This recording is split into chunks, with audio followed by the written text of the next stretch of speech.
iyo 20 Juun maalinimo Khamiis ah ayaa si kadis looga warhelay khabarka geerida Cornel Siyaad Xaaji Maxamed taasoo dareen gelisay ehelkii qaraabadii iyo shacabka Puntland ee ku ogaa caafimaad qabka maamulka Puntland ayaa ku sababeeyay cudurka dhiigkarka kaasoo dhiig madaxa uga furay hase yeeshee waran madax bannaan iyo ila wareedyo ay heshay Somali Times ayaa sheegaya xogtaas ka duwan Cornel Siyaad Xaaji Maxamed ayaa ahaa taliyihii qaybta 19aad ee ciidanka daraawiishta Puntland kuwaasoo furimo badan difaac kaga jiray aagaga aadka khatarta u badan leh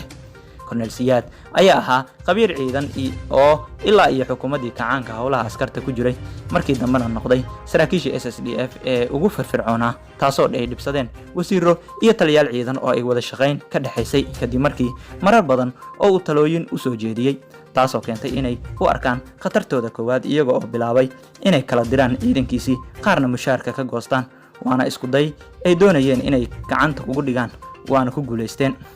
waxayna ku xereeyeen xerada Xorgable ee magaalada Qardho xogtu waxay intaasi ku daraysaa in Cornel Siyaad oo arintaasi ka xanaaqsan uu gaaray xerada Xorgable ee magaalada Qardho halkaasi oo gacan qaad uu ku dhexmaray taliyaha guud ee ciidanka Puntland Cornel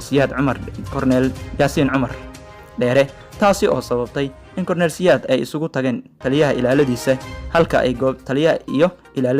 halka ay goobjoog ka ahaayeen wasiiro ay ku jiraan kuwa ay qaraabo yihiin Cornel Siyaad naftirkiisa